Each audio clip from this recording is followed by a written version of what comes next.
సాంఖ్యతారకమనస్క విధిలో ఉత్తమమైనటువంటి బోధ మహావాక్య నిర్ణయం. మహావాక్య నిర్ణయం ఎరుగని వారికి ముక్తి సాధ్యం కాదు. మహావాక్య నిర్ణయం ఎరుగని వారికి ముక్తి సాధ్యం కాదు. మహావాక్యమును నిరసించని వారికి పరము సాధ్యం. సరిగ్గా మీరు పట్టుకున్నారని అనుకుంటున్నాను. మహావాక్య నిర్ణయం ఎరుగని వారికి ముక్తి సాధ్యం కాదు. మహావాక్యములను నిరసించడం తెలియకపోతే పరము సాధ్యం కాదు. కాబట్టి ఈ రెండు అంశాలు భోజనానికి ముందు, భోజనానికి తర్వాత ఉన్నాయి. ఇప్పుడు మహావాక్య నిర్ణయం విజ్ఞాన స్వరూప్ గారు అందిస్తారు. సద్గురు పరబ్రహ్మణ్యప్ప. అశనము నిరసనము. అశనం అంటే ఆహారము, అనుభవం. ముందు మహావాక్యార్థ నిర్ణయాన్ని అనుభవానికి తీసుకోవాలి, ఇది అశనం. తర్వాత ఆ అనుభవాన్ని కూడా విడిచి అతీత స్థితికి వెళ్ళాలి, అది నిరసనం. అంటే ఆ ఏదైతే అనుభవంలోకి వచ్చిందో అటువంటి శుద్ధ ఎరుకని, నిరసనలో ఆ ఎరుక విడవటం అనేటువంటిది అన్నమాట. కనుక సాధారణ స్థాయి మహావాక్యాన్ని భయపడే వాళ్ళకి భయం లేకుండా ఒక మెల్లగా మనం అర్థమయ్యేలాగా చెప్పి తత్వమసి వాక్యం దగ్గరికి వచ్చేసరికి 1-2 లక్షణాలతో దాన్ని మనం చెప్పి ఆ వాక్యార్థాన్ని ముక్తాయింపులో నిరసనకి నేను చేసి తర్వాత ఆయనకి అందిస్తాను. దాన్ని పరిపూర్ణంగా నిరసనగా ఆయన పూర్తి చేస్తాను. బోధ అనేది ఎలా ఉంటుందంటే ముందు సామాన్య బోధ, తర్వాత విశేష బోధ, తర్వాత అతీత బోధ. సామాన్య బోధ అనగానే ఎవరికి చెప్పాలి అంటే, ఇప్పుడే మనం శిష్యులయ్యాం, రకరకాలు తెలుసుకున్నా కానీ ఒక క్రమ పద్ధతి లేదు. అసలు ఆత్మ అంటే ఏంటో, అనాత్మ అంటే ఏంటో, ఇంద్రియాలు ఏంటో, మనసు అంటే ఏంటో తెలియదు మనకి. అటువంటప్పుడు ఈ అనాత్మలోనే ఈ శరీరం నిజమనే దాంట్లోనే నీకో శరీరం ఉంది, ఈ శరీరం సప్తధాతువులతో ఉంటుంది, ఇది ఒక స్థూల శరీరం, అలాగే ఒక సూక్ష్మ శరీరం ఉంది, 19 తత్వాలతో ఉంటాయి. దాంట్లో 24 తత్వాల్లో 19 తత్వాలు సూక్ష్మ శరీరం, కర్మేంద్రియాలు, జ్ఞానేంద్రియాలు, విషయ పంచకం, అంతఃకరణ చతుష్టయం ఉంటుంది. వీటన్నిటికీ విలక్షణంగా కలుస్తూ కలవకుండా ఉండేవాడు ఒకడు ఉన్నాడు, వాడి పేరు జ్ఞాత. కలవకపోతే వాడు కూటస్థుడు. నేనెవరు అనగానే ఆ కూటస్థుడు అనేటువంటి నిర్ణయం. ఈ అనాత్మ బోధలో శరీరత్రయ విలక్షణము, అవస్థాత్రయ సాక్షి, పంచకోశ ధర్మ, వ్యతిరిక్త ధర్మం, సచ్చిదానందం, ఆత్మ అనేటువంటిది చెప్పడం జరుగుతుంది. ఇది సామాన్య బోధ. అయితే ఇక్కడ ఆత్మని ప్రతిపాదించాం. శరీరత్రయ విలక్షణం అయితే ఏమిటి అంటే ఆత్మే ఉన్నది అని. అవస్థాత్రయ సాక్షి ఎవడు అంటే తురియ స్థితిలో సాక్షి మాత్రుడిగా ఉన్నవాడు, సాక్షి చైతన్యమే తానైన వాడు ఆత్మ అని.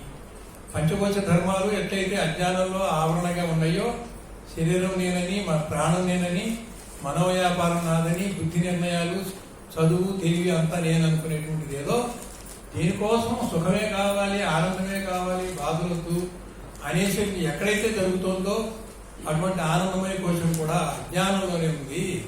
నువ్వు నేరుగా ఆనంద స్వరూపుడైనప్పటికీ కూడా ఆనందం కోసం నువ్వు బాహ్యంగా వెతుకుతున్నావు. విక్షేపంలో ఉన్నటువంటి ఈ జగత్తులో ప్రియమోదం, ప్రమోదం అనే పద్ధతిలో నీ ఆనందాన్ని నువ్వు వెతుకుతున్నావు అనేటువంటిది ఇక్కడ పంచకోశ ధర్మాలుగా ఉంది. మరి పంచకోశ వ్యతిరిక్త ధర్మం అనగానే అన్నమయ కోశం నేను కాదని, ప్రాణమయ కోశం నేను కాదని, శరీరం పోయినా మళ్ళీ వస్తుందని, ప్రాణం పోయినా మళ్ళీ పుడతామని, మళ్ళీ శరీరం తగలబెట్టినా నేనేం కానని, పునర్జన్మల్లో సూక్ష్మ శరీరంగా వస్తున్నానని, మళ్ళీ పిండాండ పంచీకరణలో 24 తత్వాల్ని మనం వేరు చేసి చూసి మరి కూడి ఉన్న దాంట్లోనే కూడినవాడిగా ఎవరైతే ఉంటాడో సాక్షిగా విలక్షణంగా వాడు కూటస్థుడు అవుతాడు. 24 తత్వాల నుంచి ఎప్పుడైతే వాడు వేరయ్యాడో వాడు నిర్వికల్పంగా, నిష్క్రియగా కదలిన వాడిగా ఉంటాడు. అటువంటి వాడిని కూటస్థుడు అంటాం. అప్పుడు నేనెవరనే దాని యొక్క సారాంశం, కూటస్థ నిర్ణయం, అవస్థాత్రయ సాక్షి నియమంలో ఏదైతే వచ్చిందో దానికి ఆత్మ అని పేరు పెట్టి అక్కడ సామాన్య బోధలో ఒక ప్రతిపాదనగా వచ్చింది, ఒక లక్ష్యాన్ని ఇచ్చాం అంతే. ఇక్కడ లక్ష్యం అవాంగ్మానస గోచరం. ఆత్మ అనేటువంటి ఒక పేరు. అవాంగ్మానస గోచరానికి మనం ఒక పేరు పెట్టాలి. పేరు పెట్టందే లక్ష్యం తెలియదే ఎవరు సాధన చేయలేడు. 3 శరీరాలు నేను కాదు, అయితే మరి నేనేంటి అని అడుగుతాడు.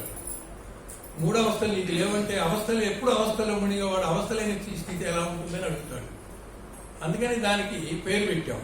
నీ అవస్థలు మారిపోతున్నాయి, శరీరం నశిస్తోంది, జన్మ మరణాలు ఉన్నాయి, అన్ని అశాశ్వతంగా ఉన్నాయి. అశాశ్వతంగా ఉన్న దానికేమో అసత్ అంటాం, దానికి వ్యతిరేకంగా సత్ అంటాం.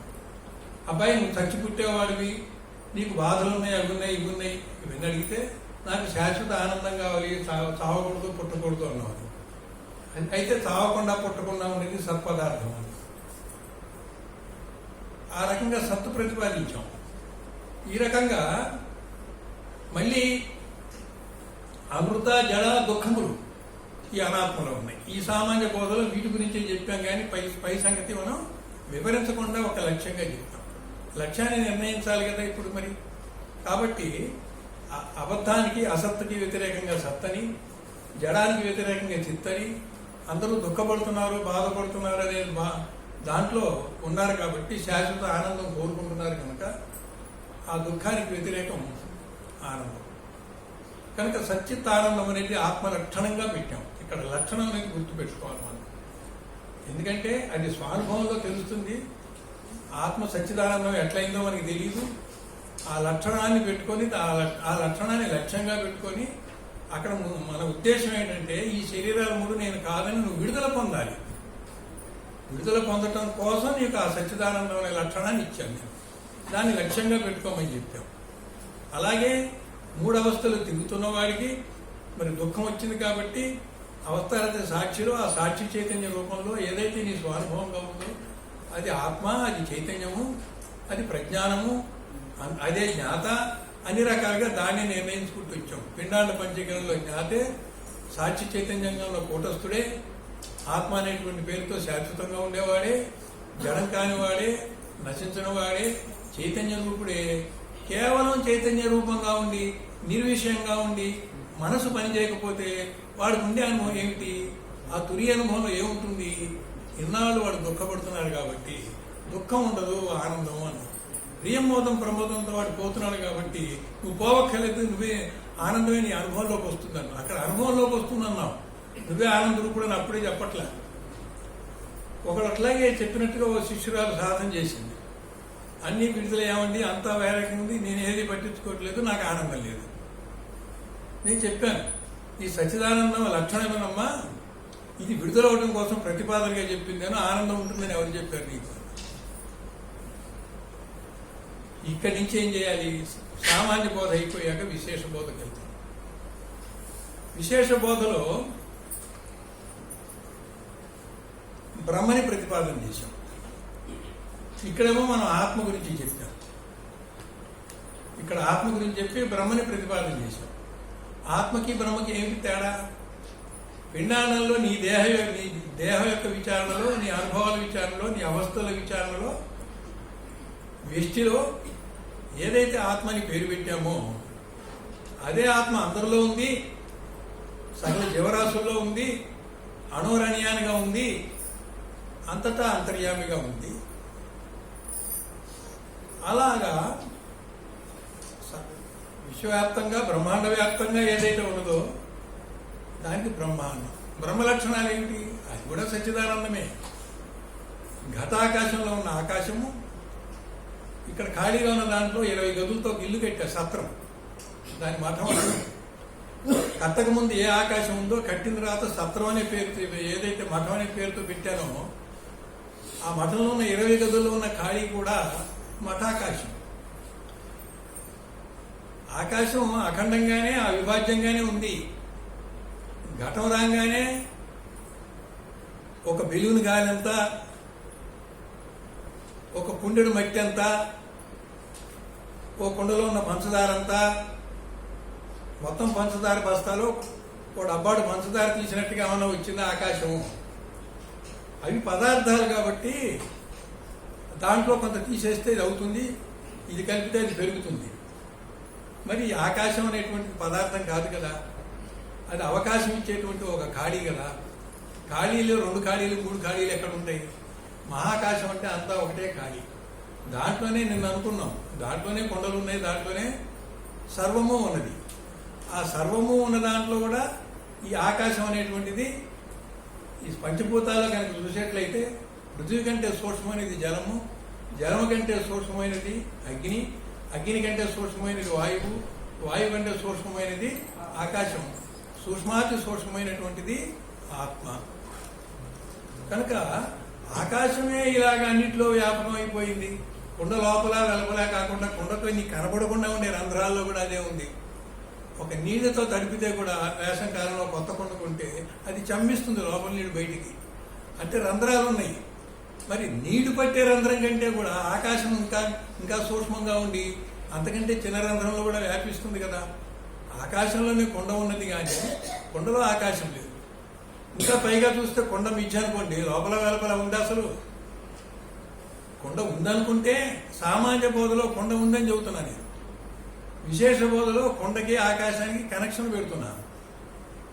అలాగే బ్రహ్మకి ఈ సృష్టికి కనెక్షన్ పెడుతున్నాం, ఆత్మకి అనాత్మకి కనెక్షన్ పెడుతున్నాం. ఈ కనెక్షన్ పెట్టిన దాంట్లో మనం ఎలా అర్థం చేసుకోవాలి అది తర్వాత చెప్తాం. ఒక రకంగా అర్థం చేసుకుంటే జహర లక్షణం, మరొక రకంగా అర్థం చేసుకుంటే అజహర లక్షణం. జహర జహర లక్షణంలో భాగత్యాగ లక్షణంలో తప్పితే తప్ప ఈ ఆత్మ నుంచి నిరసన చేసి అనాత్మని నిరసన చేసి ఆత్మని నిర్ణయం చేయడానికి వీలవదు. అదంతా అట్లా చేయాల్సి వస్తుంది.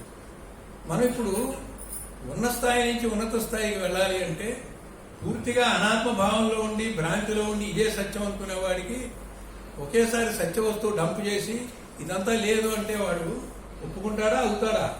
అయ్యే మార్గం కావాలిగా. అసలు అవ్వడం ఏంటి? ఎప్పుడు నువ్వు అదే ఉన్నావు కదా. సిద్ధాంతం అయితే అలా ఉంది. ఇప్పుడు రాద్ధాంతంకి వచ్చేసరికి ఏమైంది? భ్రాంతిలో అనాత్మ భావంలో దృష్టిగా ఉండి పరిమితమైన వాడు, కనీసం సమిష్టి వ్యాపకం కూడా లేనివాడు, అనాత్మ భావంలో ఉండి ఆత్మ చైతన్యానుభవం ఒకటి ఉన్నదని గుర్తు కూడా గుర్తించని వాడు ఉన్నాడు ఇక్కడ. వాడికి ఏం చెప్పాలి? ఇది ఉంది అది ఉంది అనాలి. తాడు ఉంది పాము ఉంది అని చెప్పాలి. తాడే పాముగా తోస్తుంది అని చెప్పాలి. ఆత్మ అనాత్మగా తోస్తుంది అని చెప్పాలి. కాక ఆత్మ అనాత్మను పుట్టించిందని చెప్పాలి. ఈ బ్రహ్మ సృష్టికర్తని, ఆ బ్రహ్మే త్రిమూర్తిత్వం అయ్యి త్రిమూర్తిగా సృష్టిస్థితి లయం చేశాడని. ఇంకా పైబోధకెళ్తే బ్రహ్మణో అవ్యక్త అన్నప్పుడు ఏ బ్రహ్మమైతే ఉన్నాడో ఆయన స్వయం ప్రకాశంగా స్వప్రకాశంగా ఆయన తప్ప రెండోది లేకుండా ఉన్నాడు. అవ్యక్తానికి వచ్చేసరికి మాయ అనేటువంటి ద్వారం ద్వారా మాయ కల్పించిన ఆవరణలకు ప్రకాశించేటప్పుడు 5 ప్రకాశాలుగా 5 ప్రత్యేగాత్మ ప్రకాశాలుగా మారినప్పుడు అతను పంచబ్రహ్మలయ్యాడు. మరి ఆ మాయావరణలో ఉన్నటువంటి 5 రకాల ముఖ్యమైనటువంటి ప్రకృతి ధర్మాలు ఏవైతే ఉన్నాయో అవి సృష్టి స్థితిలో విస్తీర్ణ ఆకర్షణ. అది ఒక్క స్వయం ప్రకాశం ఉన్న బ్రహ్మ మాయావరణలకు వ్యాపించేసరికి అది పంచప్రకాశాలయ్యి ఆ ప్రకృతిలో ఉన్న పంచశక్తులతో కూడి పంచబ్రహ్మలయ్యి పంచకృత్యాలు చేస్తున్నారు. సృష్టి స్థితి లయ విస్తీర్ణ ఆకర్షణ. కాబట్టి అక్కడ బ్రహ్మము వల్ల ఈ సృష్టి వచ్చింది అని చెప్తున్నాం. ఇందాక అనుకున్నాం మేము. అక్కడ కొన్ని విభక్తి ప్రత్యయాలు ఉన్నాయి. బ్రహ్మము వలన వచ్చినాయి అంటే బ్రహ్మమే సృష్టించాడా?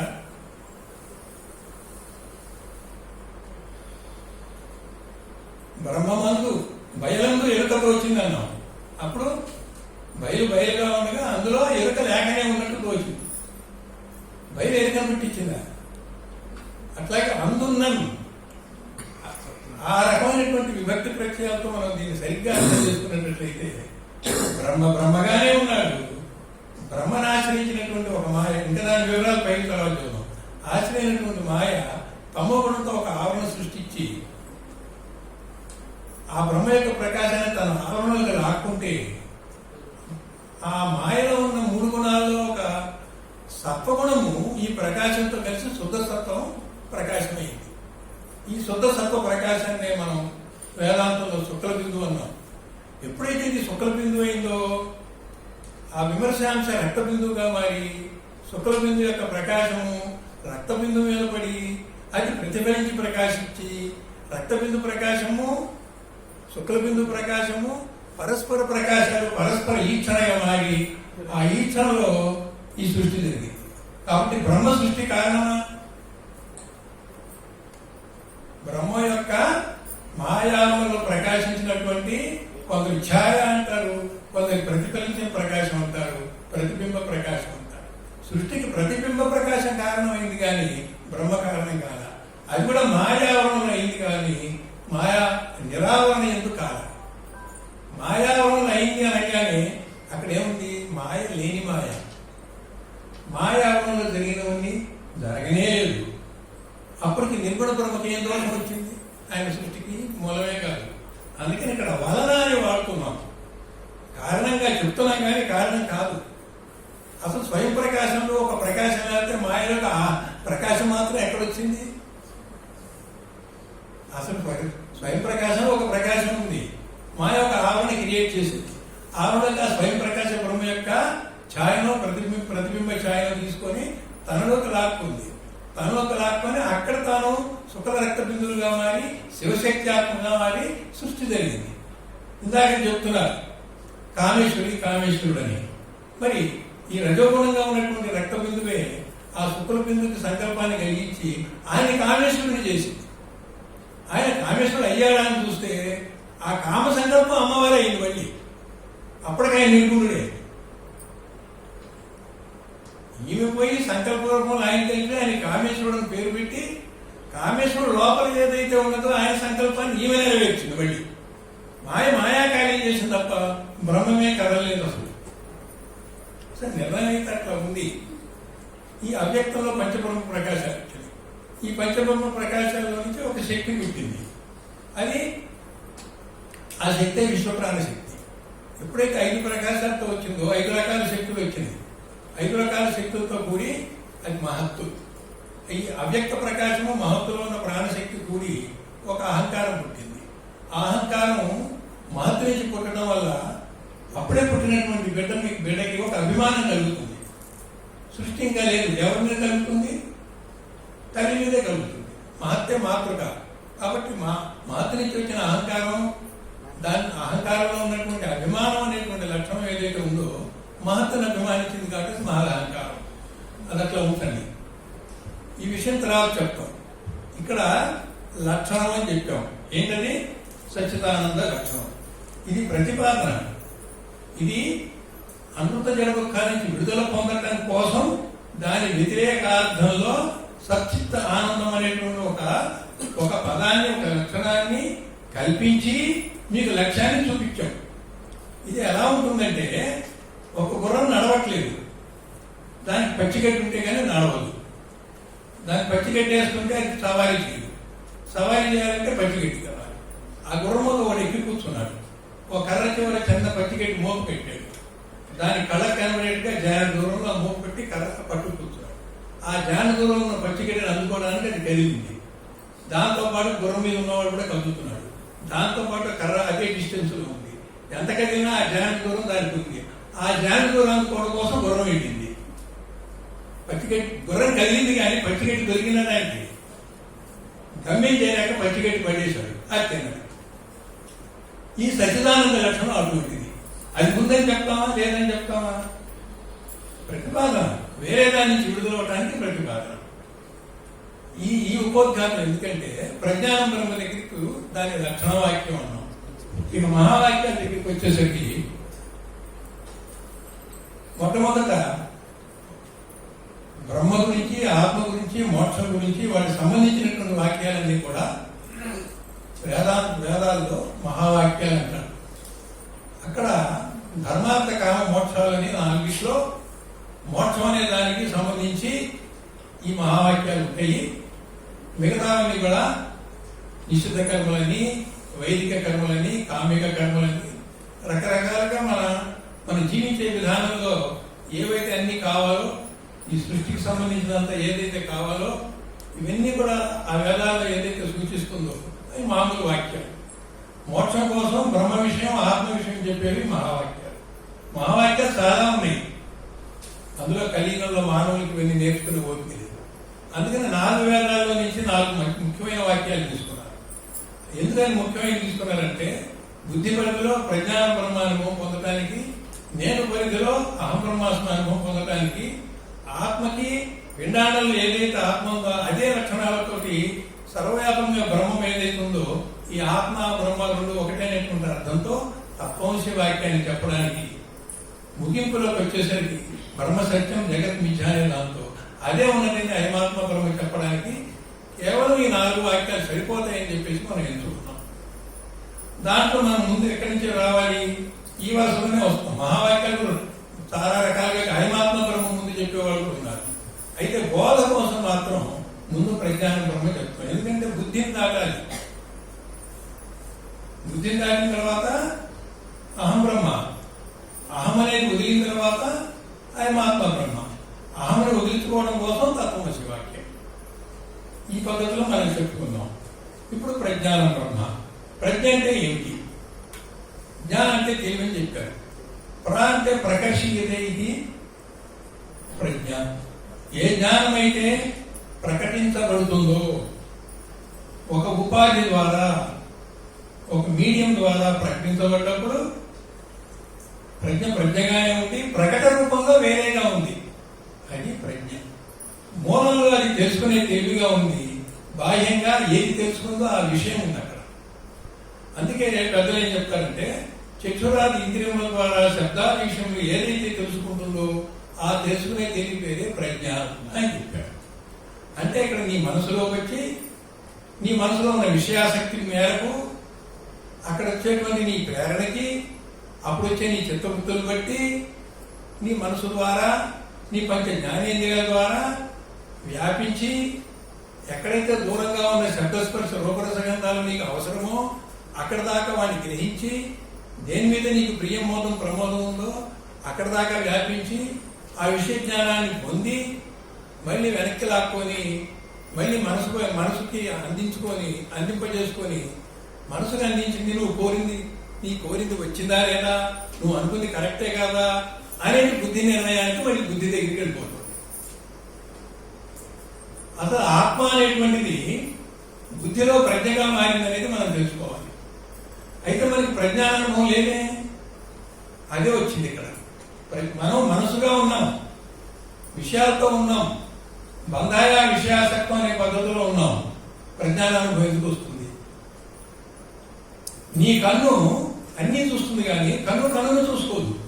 నీ ప్రజ్ఞ విషయంలోకి వెళ్తుంది కానీ నీ మనసు కానీ నీ బుద్ధి కానీ ప్రజ్ఞని గ్రహించదు. ఎట్లయితే నీ కన్ను తాను చూసుకోకుండా అన్ని బయటికి చూస్తుందో అలాగే నీలో ఉన్న ప్రజ్ఞ మనసులో పోయి విషయాన్ని విషయీకరించుకొని ఆ విషయ జ్ఞానమే పొందుతుంది తప్ప ప్రజ్ఞానానుభవం పొందుతుంది. అసలు ప్రజ్ఞానం అంటే ఏమిటి, బ్రహ్మం అంటే ఏమిటి? ఇందాక చెప్పుకున్నాం, ఆత్మన్నా బ్రహ్మన్నా సచ్చిదానందం ఒక లక్షణాన్ని పెట్టుకున్నాం కదా. కాబట్టి లక్షణాన్ని బట్టి ఆ ప్రజ్ఞానానుభవాన్ని పొంది ఈ లక్షణం బ్రహ్మ లక్షణమే కాబట్టి ఈ సచ్చిదానందం అనేది ప్రజ్ఞలో ఏదైతే నీ అనుభవానికి వచ్చిందో అది బ్రహ్మమే. అప్పుడు ప్రజ్ఞానం బ్రహ్మ అవుతుంది. అది కావాలంటే ఏం చేయాలి? ముందు ప్రజ్ఞని తెలుసుకోవాలి. ఎక్కడుంది ప్రజ్ఞ? ఒక మానవులోనే ఉందా? మానవుల్లో అందరిలో ఉందా? ఒక్కొక్కళ్ళలో ఉందా? అందరిలోనూ ఉంది. మరి చీమలో ఉందా? ఆ చీమ యొక్క సంస్కారం ఎట్లా ఉందో అందులో ఉన్న ప్రజ్ఞ చీమ యొక్క జీవన విధానంగా ఉంది. ఒక ఏనుగులో ఎట్లయితే ఉన్నదో ఏనుగు యొక్క జీవన విధానంగా ప్రకటించబడుతుంది. ప్రకర్షీయతే ప్రకటించబడుతుంది. ఒక గుర్రం ఉంది, ఒక ఆవు ఉంది. ఆ జంతువుల యొక్క జీవన విధానం ప్రకారంగా వాటి యొక్క జీవన అనుభవం ప్రకారంగా ప్రకటించబడుతుంది. అప్రకటితంగా మూలంలో అది ఏదైతే ప్రజ్ఞ ఉందో దాంట్లో ఈ విధంగా ప్రకటించబడుతుంది. మీలో కూడా ప్రజ్ఞ మూలంలో ఉన్న అది విషయీకరించుకునే వాడికి విషయంగా ప్రకటించబడుతుంది. విషయాన్ని మీరు తెలుసుకుని విషయాకారం పొందుతున్నారు కానీ మీరు విషయం మీద ఆసక్తి వదిలి విషయాకారం పొందకపోతే అటువంటి ఖాళీ స్థితిలో ప్రజ్ఞ అనేది మీ స్వానుభవంగా అందే అవకాశం ఉంది. ఇది ఉదాహరణ చెప్పాలంటే ఒక కరెంట్ ఉంది. ఆ కరెంటు మనకైతే ఇక్కడ వైర్లో ఉంది. ఇక్కడ ప్రజ్ఞ కానీ ఆత్మ కానీ చైతన్యం కానీ మొత్తం సర్వవ్యాపకంగా దశ దిశలో వ్యాపించింది. ములుగుతో సందు లేక కానీ కరెంటు మాత్రం వైర్లో ఉంది. సరే, కరెంటు ఉదాహరణ వద్దాం. ఇది స్విచ్ ఆన్ చేస్తే పనిచేస్తుంది, ఆఫ్ చేస్తే పనిచేయదు. కానీ సర్వత్రా వ్యాపించిన చైతన్యము స్విచ్ లేదు, దానికి ఎప్పుడూ ఉంది. ఇక్కడ ఫ్యాన్లోకి వచ్చేసరికి ఫ్యాన్ తిరుగుతుంది, లైట్లోకి వస్తే లైట్ వెలుగుతుంది, ఫ్రిడ్జ్లోకి వెళ్తే చల్లబడుతున్నాయి పదార్థాలు, ఓవెన్లోకి వెళ్తే వేడెక్కుతున్నాయి, మోటార్లోకి వెళ్తే తిరుగుతుంది, నీరు తోడుతుంది. ఇన్ని రకాల పనులు చూస్తుంది. కరెంటు చేస్తుందా? కరెంటు చేస్తే ఫ్యాన్ వెలగాలి, లైట్ తిరగాలి, తిరుగుతుందా? ఫ్యాన్లో తిరిగే గుణం ఉంది, లైట్లో వెలిగే గుణం ఉంది. అక్కడ కరెంటు పోగానే వెలిగే గుణం ఉన్న లైట్లో వెలుగు వచ్చింది, తిరిగే గుణం ఉన్న ఫ్యాన్లో తిరిగింది, గాలి వచ్చింది. తోడే గుణంలో ఉన్న మోటార్లో నీళ్లు వచ్చాయి. ఇది కరెంటు చేసింది అంటామా? ఎవరు చేశారు? అది సత్తా మాత్రంగా ఉండి దాంట్లో ఉంటే దాని ఉనికి చేత, దాని సత్తా చేత ఇవన్నీ జరిగింది. ఇప్పుడు నీ జ్ఞానేంద్రియాలకు వద్దాం. నీ జ్ఞానేంద్రియాల దగ్గరికి వస్తే, నీ శ్రోత్రేంద్రియం దగ్గరికి వచ్చేసరికి అది శబ్దాన్ని ఎరిగింది. ప్రజ్ఞను అనుభవించకుండా శబ్దాన్ని ఎరిగింది. అంటే శబ్దాన్ని ఎరగడానికి తెలుసుకునే తెలివి అవసరమైంది, రూపాన్ని ఎరగడానికి తెలుసుకునే తెలివి అవసరమైంది. తెలుసుకునే తెలివిగా ఉన్నది మూలంలో ఈ 5 ఇంద్రియాల ద్వారా వచ్చేసరికి 5 ఇంద్రియాల యొక్క నిర్మాణాన్ని బట్టి, ఆ నిర్మాణంలో అక్కడ ఉన్నటువంటి ఆ సూక్ష్మ శరీరం యొక్క వ్యవహారాన్ని బట్టి శబ్దస్పర్శ రూపరసగంధాలు గ్రహించడం జరుగుతుంది. ప్రజ్ఞ శబ్దస్పర్శ రూపరసగంధాలు అయిందా? ప్రజ్ఞగానే ఉండి శబ్దస్పర్శ రూపరసగంధాలు ప్రకటించబడుతున్నాయా? ఇంకొక ఉదాహరణ చెప్తుంది, దీని పక్కన పెట్టి. సూర్యకాంతి పడి భూతత్వం మీద పడింది. భూతత్వం నుంచి వచ్చిన కాంతి ఒక కాగితాల్లో దూదిలో కాల్చింది. ఇప్పుడు సూర్యుడు కాల్చాడా, భూతత్వం కాల్చిందా? సూర్యుడే కాల్చేట్లయితే భూతత్వం లేకుండా కూడా కాల్చవచ్చు. ఒక పూనీళ్ళు ఉండదు. భూతత్వం కాల్చింది అనుకోండి, సూర్యరశ్మి లేకుండా కాల్చమని చూద్దాం, లేదు. కాబట్టి ప్రజ్ఞ విషయం కాలేదు, ప్రజ్ఞ శబ్దస్పర్శ రూపరసగంధాలు కాలేదు. ప్రజ్ఞకి ఈ విషయాలకి మధ్యలో నీ ఇంద్రియాలు, నీ మనసు అనే మీడియం ఉంది. ఈ మీడియం ద్వారా వస్తే ఆ విషయాలు వచ్చినాయి. దోషం ఎక్కడుంది? మీడియంలో దోషం మీడియంలో ఉంది. కాబట్టి మీరు నిర్విషయం చేసుకోవాలంటే ఏం చేయాలి? కళ్ళు మూసుకుంటే పోతుందా? చెవులో దూది పెట్టుకుంటే పోతుందా? మనసులో విషయాసక్తం లేకపోతే పోతుంది. మనసు నిర్విషయం అయితే పోతుంది. బంధాయ విషయాసక్తం ముఖ్యై నిర్విషయం మనః నిర్విషయం స్మృత. ఎట్లయినా సరే నీ స్మృతి పదంలో నిర్విషయం కనుక ఉంటే అక్కడ అది మోక్షం ఉన్నాడు. అంటే అక్కడ ప్రజ్ఞాన అనుభవం వస్తుంది. ఇక్కడ ఎప్పుడైతే నీ మనసు విషయాలతో కూడుకొని విషయాసక్తిగా ఉందో, అటువంటి విషయాసక్తి కూడిన మనసు అనేటువంటి మాధ్యమం ద్వారా, మీడియం ద్వారా ఈ ప్రజ్ఞ వ్యాపించినప్పుడు మనసుకు ఆవలదంతా కూడా ప్రకటించబడేదన్నీ కూడా శబ్దస్పర్శ రూపరసగంధాలు. ఒక గాజు పట్టకం పెడితే యువతల 7 రంగులు కనబడుతుంది, అవతలేమో ఒక సూర్యకిరణం ప్రకాశ రూపంలో ఉంది. 7 రంగులు, సూర్యుడే 7 రంగులు అయ్యాడా? మాధ్యమంలో చూస్తే 7 రంగులు కనబడింది, కానీ సూర్యుడు 7 రంగులు అవ్వదా. ప్రజ్ఞ విషయం కాలేదు, ప్రజ్ఞగానే ఉంది. ఇక్కడ నువ్వెవరు, నేనెవరు? ఇంతకుముందు మనం విచారణ చేశాం. పంచకోశాలు, స్థూల సూక్ష్మ కారణ శక్తిగా, ఇవన్నీ నేను కాదని ముందు అయిపోయింది. అనాత్మ బోధ, సామాన్య బోధలు. ఇప్పుడు కూటస్థుడు చైతన్యము ఆత్మగా సాక్షిగా ఉన్నావు. ఇప్పుడే చెప్తున్నాను నేను ప్రజ్ఞానపరమ వాక్యం. అనుత్తర జడ దుఃఖానికి వ్యతిరేకంగా సచ్చిదానంద లక్షణాన్ని అక్కడ పెట్టాను. ఇప్పుడు ఆ లక్షణం నీకు అనుభవంలోకి రావాలి. నిర్విషయం చేసుకుంటే వస్తుంది కదా? వస్తుందా? అడ్డు తొలగింది అంతే. గాజు పట్టకం తీయంగానే 7 రంగులు లేవు, పెట్టంగానే 7 రంగులు ఉన్నాయి. తీయంగానే లేవు, పెట్టంగానే ఉన్నాయి, తీయంగానే లేవు. విషయం పెట్టంగానే విషయాలు, ఆసక్తిగా ఉన్న మనసు పెడితే విషయాలు వచ్చాయి. ఆసక్తి లేని మనసు, ఆసక్తి లేని మనసు అయ్యేసరికి విషయాలు పోయింది. ఆసక్తి ఉన్న మనసు పెడితే విషయాలు వచ్చినాయి. ఆసక్తి లేని మనసు ఇక్కడ పెడితే లేకుండా పోయింది. మనసులో ఆసక్తి లేకపోతే విషయం లేదు, విషయం లేకపోతే ఉన్నది ప్రజ్ఞ. ఇది అట్లా, ఇదే సాంఖ్యం అంటే. ప్రజ్ఞ ఉందో లేదో తెలియదు, విషయాలు మాత్రం తెలుసు. నిర్విషయ స్థితిలో ప్రజ్ఞ ఉంది అంటే విషయంలో ప్రజ్ఞ లేదా? ప్రజ్ఞ ఉంటేనే విషయం. తెలుసుకునే తెలియలేని వాడు ఏమీ తెలుసుకోదు, తెలుసుకునే తెలివి ఉన్నవాడే తెలుసుకుంటున్నాడు. కాబట్టి నువ్వు విషయం తెలుసుకున్నా కూడా దాంట్లో తెలుసుకునే తెలివి ఉంది. కాబట్టి తెలుసుకునే తెలివి అనుభవం రాకుండా విషయం అనుభవం. నిర్విషయం చేసినప్పుడు ఏమైంది? విషయానుభవానికి బదులుగా తెలుసుకునే తెలివి అనుభవంలో వచ్చింది. అవునా కదా? సో ఈ రకంగా ప్రజ్ఞానుభవం అనుభవం చేసుకుంటే ఏమైంది? ప్రజ్ఞ అనేది అనుభవం. ఇది సచ్చిదానందమైన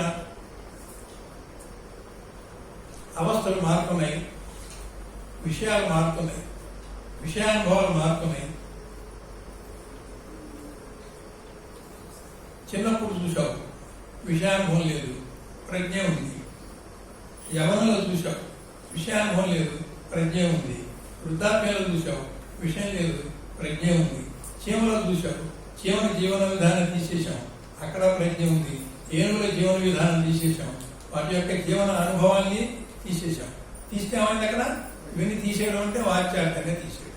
ఎందుకు తీసేయడం అంటే ఆ మీడియం యొక్క ఉపాధిని మీడియం అంటాం. ఉపాధిలో ఉండేటువంటి దోషాన్ని వాచ్యార్థంగా విడిచిపెట్టినప్పుడు మనకి బోధలో, సాధనలో ప్రజ్ఞ అనేది ఒకటి ఉందని తెలిసింది. విషయంగా తెలిసిన వాడు మరింత సాధన చేస్తే ఏమైంది? ప్రజ్ఞాన అనుభవం పొందాడు. ఈ ప్రజ్ఞ ఇప్పుడు ఎట్లా ఉంది? శాశ్వతంగా ఉంది. ప్రజ్ఞలో ఉన్నవాడికి సుఖం ఉందా, దుఃఖం ఉందా? రెండూ లేవు. విషయంలోకి వెళ్తే విషయం బాధించింది, ప్రజ్ఞలో ఉంటే ఏది బాధించాలి. బాధించినప్పుడు సుఖ దుఃఖాలు ఉన్నాయి, బాధించినప్పుడు సుఖ దుఃఖాలు లేవు. ఎప్పుడైతే సుఖ దుఃఖాలు లేవో ప్రజ్ఞ నీకు అనుభవించిందో, జడ వస్తువు ఇస్తుందా అనుభవం, చైతన్యం ఇస్తుందా? కాబట్టి శాశ్వతంగా ఉన్నది సత్తు, జడం కాదు చిత్తు. మరి ఇక్కడ సుఖ దుఃఖాలు ఉన్నాయా లేవా? ప్రజ్ఞానానుభవం లేదు. మనం ఏం చెప్పాం? దుఃఖము, సుఖము ఇట్లాంటివి మార్పు చెందేవి లేకుండా దాని వ్యతిరేకంగా ఆనందం అనేటువంటి ఒక పదాన్ని ఖాయం చేశాం. కాబట్టి అది ఆనందమే అనుకోండి. అప్పుడు శాశ్వతం అనేటువంటి ఒక అనుభూతి చైతన్యంగా ఉన్న నీలో ఏదైతే కలిగిందో అది దుఃఖంగా దుఃఖరూపంగా ఎప్పుడైతే లేదో అది ఆనందం. ఈ రకంగా ప్రజ్ఞకి సచ్చిదానంద లక్షణాన్ని నిర్ణయించాం. అసలు ఈ లక్షణం ఎవరికి? ఆత్మకి, బ్రహ్మకి. బ్రహ్మకి సచ్చిదానంద లక్షణం ఉంది. నువ్వు ప్రజ్ఞలో ప్రజ్ఞ స్థితిలో ఉంటే నీకు సచ్చిదానందం అనేటువంటి లక్షణాన్ని విచారణగా నిర్ణయించుకున్నావు. ఈ నిర్ణయించింది సచ్చిదానందం పేరు పెట్టుకుంది, సరిపోయింది. ఈ సరిపోయిన పేరు నిజానికి అది బ్రహ్మలక్షణం. బ్రహ్మలక్షణము, ప్రజ్ఞాన లక్షణము రెండు సచ్చిదానందం అయితే రెండు బ్రహ్మలు లేవు. కాబట్టి బ్రహ్మమే ప్రజ్ఞాన రూపంలో సచ్చిదానందంగా ఉన్నాడు. బాహ్యంగా ఉన్న బ్రహ్మ సచ్చిదానంద లక్షణంతో ఉంటే పిండాండంలో, నీ బుద్ధిలో, నీ విజ్ఞానమయ కోశంలో ప్రజ్ఞానే అనుభవంలో సచ్చిదానంద లక్షణంతో నీకు స్వానుభవం అయింది. నిరుపాధికంగా ఉన్నటువంటి సచ్చిదానంద లక్షణము ఉపాధిలో, నిశ్చల బుద్ధిలో, నిర్విషయ బుద్ధిలో సచ్చిదానంద లక్షణంతో త్యాగి అయ్యి నీకు అనుభవంలోకి వచ్చింది. కాబట్టి నీ అనుభవంలో ప్రజ్ఞానానుభవం ఏదైతే వచ్చిందో గురుగారు చెప్పారు, ఇది లక్షణ వాక్యం. కాబట్టి నీ అనుభవం లక్షణం ప్రకారంగా సచ్చిదానందం కాబట్టి సచ్చిదానందం బ్రహ్మలక్షణం కాబట్టి ప్రజ్ఞానమే బ్రహ్మ, నువ్వే బ్రహ్మకు అన్నాడు. ప్రజ్ఞాన బ్రహ్మ అంటే ఒప్పుకున్నా కానీ నేను బ్రహ్మ అంటే ఎట్లా ఒప్పుకుంటాను? నేను అసలు ఎలా వచ్చింది? కొంచెం వేదాంతం శాస్త్రానికి వెళ్తే అంతఃకరణ ప్రతిబింబమే అహం స్ఫురణ. నీలో ఉన్న ఆత్మ ప్రకాశము నీ అంతఃకరణ తెర మీద పడి ప్రతిఫలించినటువంటి ప్రకాశమే అహం స్ఫురణ. అదే నేను. ఇప్పుడు అంతఃకరణ ఏ దోషంతో ఉంటే అంతఃకరణ ప్రతిబింబం యొక్క నేను అదే దోషంతో అక్కడ అంతా విషయాలతో కూడుకున్నటువంటి అంతఃకరణ అయినప్పుడు అంతఃకరణ ప్రతిబింబము అసత్యనేనైంది. విషయం లేనప్పుడు కేవలంగా మాట్లాడుకుంటే యథార్థనేనైంది. ఇప్పుడు అది ఆ విజ్ఞానం యొక్క విషయంలో అదే అంతఃకరణలో సచిదానంద లక్షణంతో ఉన్నటువంటి ఒక ప్రజ్ఞాన అనుభవం ఏదైతే పొందిందో అటువంటి అంతఃకరణ యొక్క ప్రతిబింబంగా ఉన్నటువంటి యథార్థ నేను ఆ ప్రజ్ఞానానుభవం పొందింది. ఈ నేను ప్రజ్ఞానానుభవం పొందింది కాబట్టి అహం బ్రహ్మాస్మి. బుద్ధి పరిధిలో ప్రజ్ఞానం బ్రహ్మ వస్తే బుద్ధి యొక్క ప్రతిబింబంగా ఉన్న నేను కూడా ప్రజ్ఞానం బ్రహ్మేగా. అద్దంలో ఏముంటే అదేగా. అంతఃకరణ అద్దానికి ప్రతిబింబ ప్రకాశమే. అక్కడ ఆత్మ ప్రకాశాన్ని భాషించడం అంటున్నాం. ఆత్మ అంటే చైతన్యం అంటున్నాం. కాబట్టి అది చిద్భాష. ఆత్మ ప్రకాశము చిద్భాష. ఆత్మ ప్రకాశం అంతఃకరణ అర్థం మీద పడి ప్రతిబింబించినప్పుడు చిత్ ఆభాష. అదే నేను చిదాభాసులు అన్నాం. అర్థమైందా? చిద్భాష అంతఃకరణ ప్రతిబింబంగా ప్రతిఫలించి ప్రకాశిస్తే ఆభాషిస్తే అది చిదాభాష. ఈ నేను చిదాభాష అంటున్నారు. కొందరు అడుగుతున్నారు నేనంటే చిదాభాసుడేనా? ఏ నేను? అంతఃకరణ మాలిన్యం నేను చిదాభాసుడు బ్రహ్మ ఎట్లా అవుతాడు? శుద్ధంతఃకరణ ప్రాప్తి వస్తూ అంటారు. నా కాళీ దండం పెడితే గురువు గారు, ఏ గురువు అయినా కాళీ దండం పెడితే శుద్ధంతఃకరణ ప్రాప్తి వస్తూ. ఎప్పుడైతే శుద్ధంతఃకరణ అయిందో, అంతఃకరణ మాలిన్యం పోయిందో, అంతఃకరణలో నీకు ప్రజ్ఞాన బ్రహ్మ అనుభవం వచ్చిందో, ఆ అటువంటి అంతఃకరణ అర్థం యొక్క ప్రతిబింబం ఏమైంది? అహం బ్రహ్మ ఆటోమేటిక్ అయింది. ఆ నేనికి బ్రహ్మానుభవం వచ్చేసింది అంతే. కాబట్టి దీనేమన్నారు? అహం బ్రహ్మాస్మిని శిష్యుని యొక్క అనుభవ వాక్యము. ఇందాక ప్రజ్ఞాన బ్రహ్మ లక్షణ వాక్యం. ఇప్పుడు అహం బ్రహ్మాస్మి శిష్యుని యొక్క అనుభవ వాక్యం. అయితే బ్రహ్మం ఒక్కటే కదా, అద్వైతం కదా, బ్రహ్మకి అది స్వానుభవమే కదా. మరి ఇక్కడ అనుభవం అంటున్నావేంటి? నేనికి వచ్చిన అనుభవం, నేనికి వచ్చిన బ్రహ్మానుభవమా? అంటే నేను బ్రహ్మ రెండు ఉన్నాయి, ద్వైతం ఉంది. మరి బ్రహ్మము ఒకటే అన్నప్పుడు అద్వైతం ఇంకా సిద్ధించలేదని తెలుస్తుంది కదా. గురువు గారు వచ్చాడు, వీడు అహం బ్రహ్మ అని గంతులేశాడు.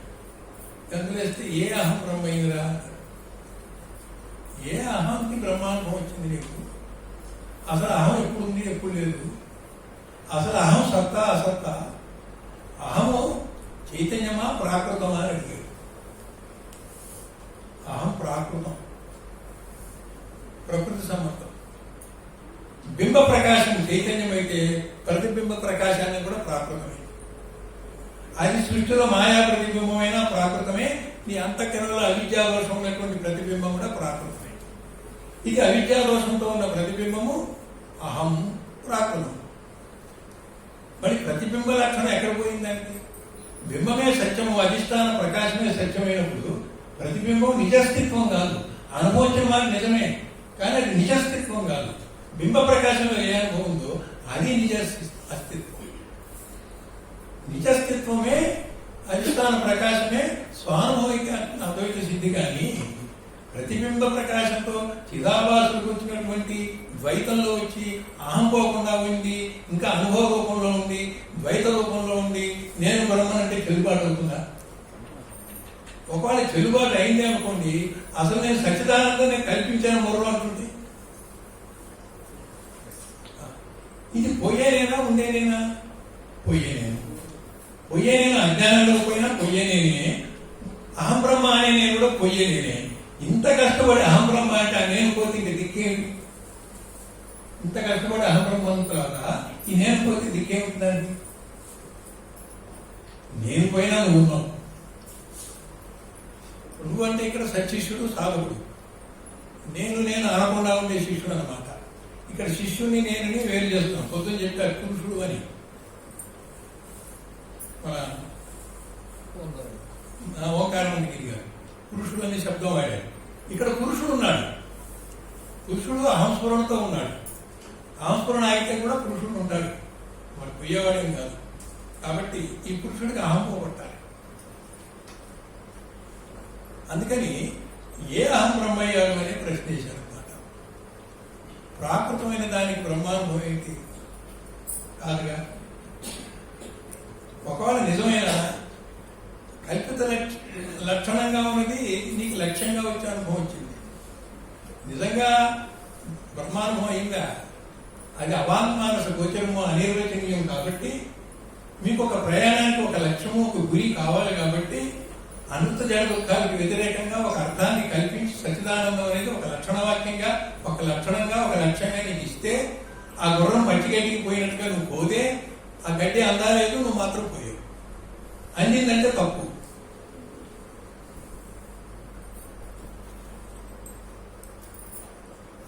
అప్పుడు గురువు గారు తత్వమసి వాక్యాన్ని మొదలుపెట్టారు. ఈ అహం బ్రహ్మలో ఎవరైతే అంటున్నాడో నీ వైపు నుంచి నేను బ్రహ్మ అంటే గురువు నిన్ను సంబోధించేటప్పుడు ఎలా చెప్పాలి? త్వం బ్రహ్మ అనాలి. సంస్కృతంలో అహం బ్రహ్మ అని శిష్యుడు అంటే గురువు ఏమనాలి? త్వం బ్రహ్మ అనాలి. ఎవడైతే అహం బ్రహ్మ అంటున్నాడో శిష్యుడిని నీవు బ్రహ్మవా అడిగాడు. అంటే త్వము బ్రహ్మమేనా అని అడిగాడు. త్వము బ్రహ్మ కాదు, త్వంకి బ్రహ్మానుభవం వచ్చింది. బ్రహ్మ విషయం కాదు, బ్రహ్మ విషయీకరించుకోవడానికి లేదు. బ్రహ్మ తనకు తాను విషయం కాదు. బ్రహ్మ విషయం అయితే మనకు అనుభవంలో శబ్దస్పర్శ రూపరసగంధాల అనుభవం వస్తే అవి విషయాలు. బ్రహ్మ కూడా అనుభవం వస్తే బ్రహ్మ కూడా విషయమే. బ్రహ్మ విషయం కాదన్నాడు. కాబట్టి నీ అనుభవం నిజమా అబద్ధమా? సచిదానందం విషయం కానప్పుడు నీ అనుభవం కూడా అసత్యమే. అయితే కొంత ప్రయాణం వచ్చింది ఇక్కడికి. నీకు అసత్యం చెప్పాలనుకున్నావు. అసలు శిష్యానం బోధచిద్ధం కల్పితం క్రమా. నిన్ను క్రమంగా నడిపించడం కోసం కొన్ని అబద్ధాలు కల్పించి ఒక కల్పిత లక్ష్యాలు పెట్టి నిన్ను ఇక్కడ దాకా నడిపించావు. నీ మేరకే. ఇంకా తర్వాత ప్రయాణం ఉంది. ఆ తర్వాత ప్రయాణం రహస్యం. అక్కడ దాకా వచ్చిన వాడికి చెప్పాలి, ముందేగా చెప్పకూడదు. ఆ తత్వమసి వాక్యమే రహస్యం. గురుగారు వాడు రహస్యం అంటే నిజానికి నీ యోగ్యత అంతవరకు నీ స్వానుభవం వచ్చిన తర్వాత చెప్పాలనే రహస్యమే కానీ ముందుగా చెప్పిన అర్థం కాదు. విపరీత అర్థాలు వస్తాయి లేదు. కాబట్టి అక్కడ ఈ లక్షణ వాక్యాన్ని నీ స్వానుభవ వాక్యంగా ద్వైతంలో ఉన్న అహాన్ని పోగొట్టి అనుభవం అపరోక్షానుభూతిగా దాన్ని మార్చాల్సిన అవసరం ఈ తత్వమసి వాక్యానికి. ఈ తత్వమసి వాక్యం ఒక పద్ధతిలో ముందు చెప్తాను, తర్వాత జాగ్రత్త లక్షణాల్లో చెప్తాను. Thank you. ఒక పద్ధతిలో చెప్తాను, జాగ్రత్త లక్షణాలు ఇంకోసారి చెప్తాను. ఒక పద్ధతి ఏంటంటే సామాన్యం విశేషం.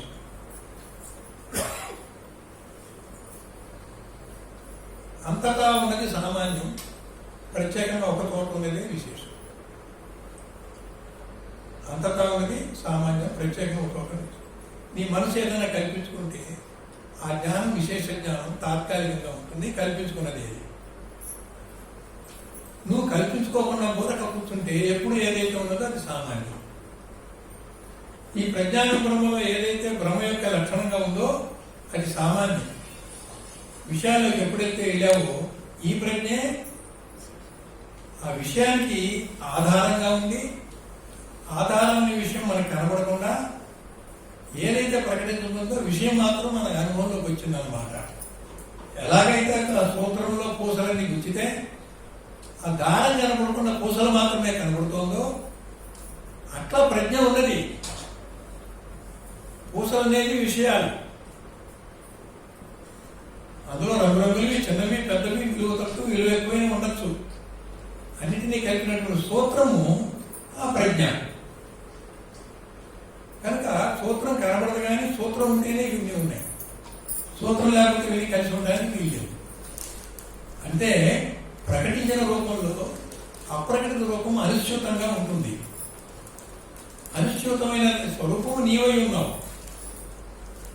అందుకని విశేషాలన్నీ కూడా తొలగించి ఒక నిర్విశేష స్థితిలో ఉంటే అప్పుడు నువ్వేమై ఉన్నావంటే అపరోక్షానుభూతిలో నీవే ఆ పరబ్రహ్మ.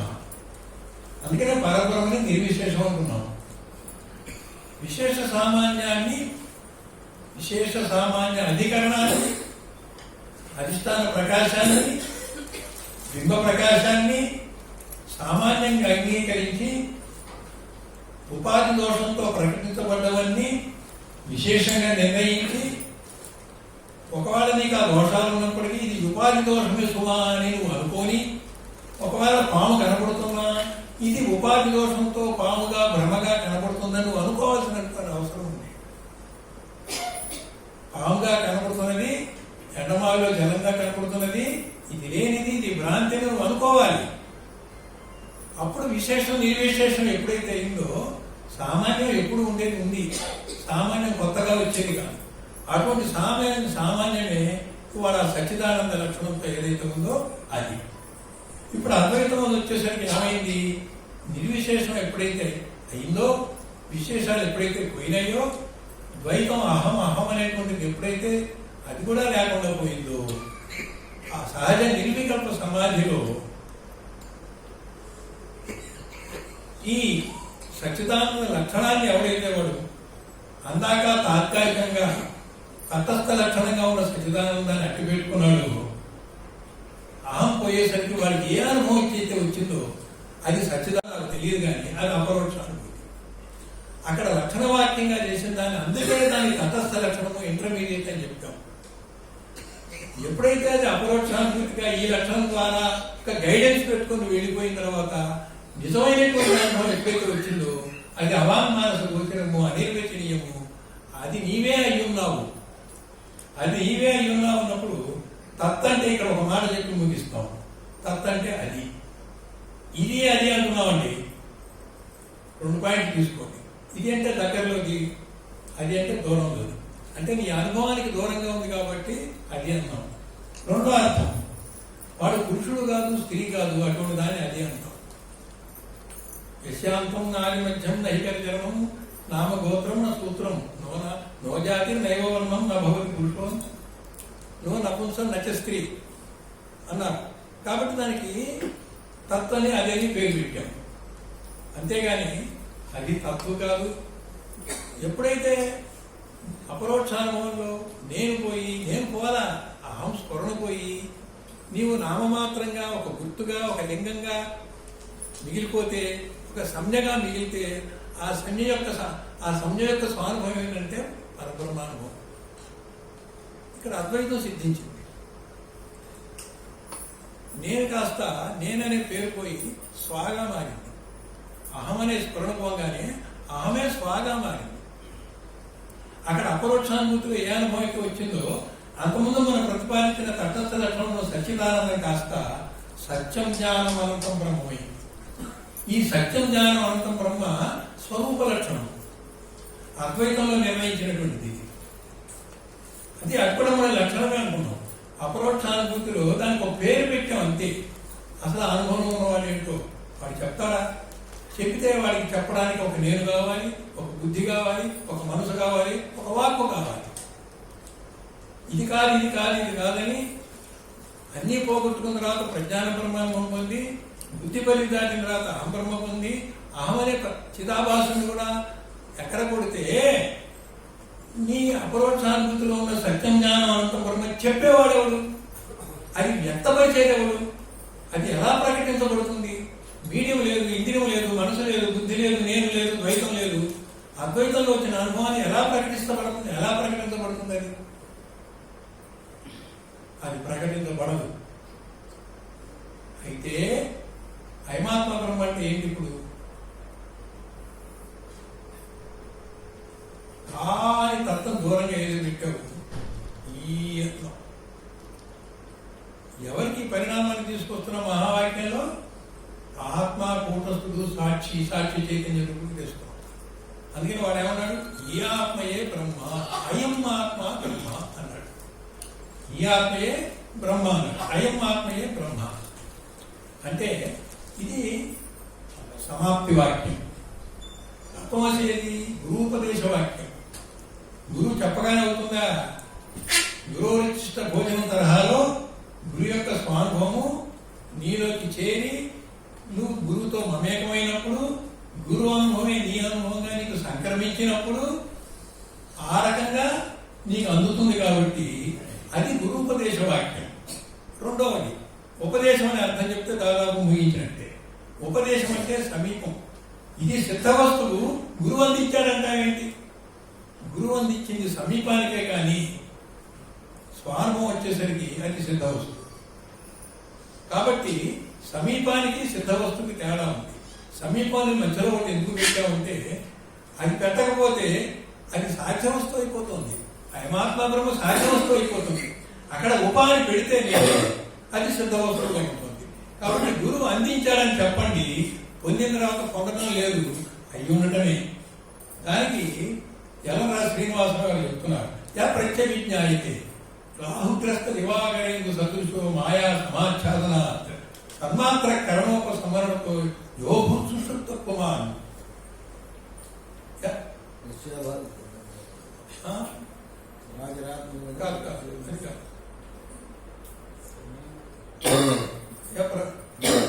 ప్రత్యభిజ్ఞాయతే ప్రబోధ సమయే ప్రబోధ సమయే ప్రబోధ సమయే ప్రత్యభిజ్ఞాయతే. ప్రత్యభిజ్ఞాయతే అంటే ఏంటి? చంద్రుడికి సూర్యుడికి గ్రహణం పడితే చంద్రుడు సూర్యుడు యొక్క ప్రకాశం లేకపోతే గ్రహణం వేయడంగానే మళ్ళీ ప్రకాశం కనపడింది. కొత్త చంద్రుడా, కొత్త ప్రకాశమా, కొత్త సూర్యుడా, కొత్త ప్రకాశమా, అదే సూర్యుడా, అదే ప్రకాశమా? గ్రహణం పట్టక ముందు ఏ ప్రకాశం ఉందో, గ్రహణం వీడిన తర్వాత మళ్ళీ ఏ ప్రకాశం వచ్చిందో, మధ్యకాలంలో కనబడలేదో, ఇది కొత్త ప్రకాశమా, పాత ప్రకాశమా? పాతదే. అంటే అది ఎప్పుడు ఉంది? నీ భ్రాంతిలో ఒక ఆవరణలో నీకు గోచరం కాదా, నీకు స్వానుభవం కాదా? ఎప్పుడైతే ఆవరణ తొలగిందో ఆ ఉన్నదే నీ స్వరూపమే, నీకే స్వానుభవం.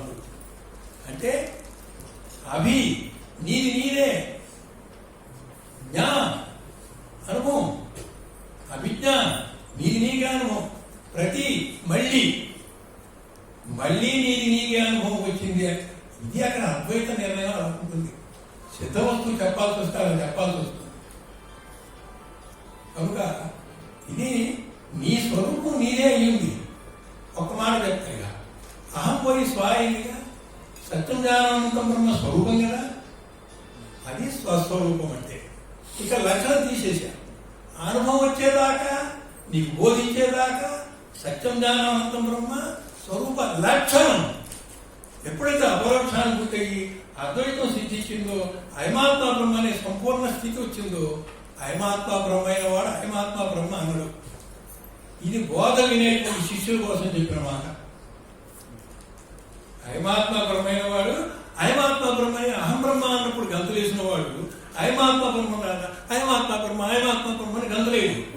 అహం బ్రహ్మ అయిన వాడు మాత్రం అహం బ్రహ్మ అని గంతులేశాడు. వాడు ద్వైతంలో గంతులేశాడు. అపరోక్షాన్ని పోతే అణిగిమణి ఉన్నాడు అంతే. వాడు లేనివాడయ్యాడు. అసలు ఇక్కడ అహం అనేది లేనిది. కాబట్టి ఇంకా బోధ వినే వాళ్ళ సౌకర్యం కోసం ఇది సమాప్తి వాక్యం పేరు పెట్టి నీకు తప్పమసి చెప్పి ఏదైనా ఒక కథ ముగించాలి కదా. దేనికోసం వచ్చావు? నీకు అది కావాలిగా. అయమాత్మ బ్రహ్మ, ఇది సమాప్త వాక్యం అయిపోయింది అని గురువు గారు చెప్పాలిగా. అందుకని వినేవాడికి చెప్పింది అయమాత్మ బ్రహ్మ, అయిన వాడు అయమాత్మ గీమాత్మ ఏమన్నాడు? అయమాత్మ అయినాడు, గీమాత్మ అన్నాడు. అయం ఇయం బృందాలు గంధార్థం, అయం అన్నాడు, ఇయం అన్నాడు. అది అపరోక్షాన్ని. అక్కడ చెప్పేదాకా అది లక్షణం అయింది. అపరోక్షానికి పూర్తయిన తర్వాత లక్షణం ఎగిరిపోయింది. స్వానుభవం అయిపోయింది. అద్వైతం సిద్ధించింది. స్వస్వరూపము అంతే. స్వస్వరూప లక్షణం అనగా స్వస్వరూపం. ఇది సాక్షాత్కారం. స్వస్వరూప సాక్షాత్కారం. ఈ రకంగా అశనం అంతా నేను చెప్పాను. ఇక నిరసనం మీకు చెప్పాలి. సద్గురు పరబ్రహ్మణ్యం. హరి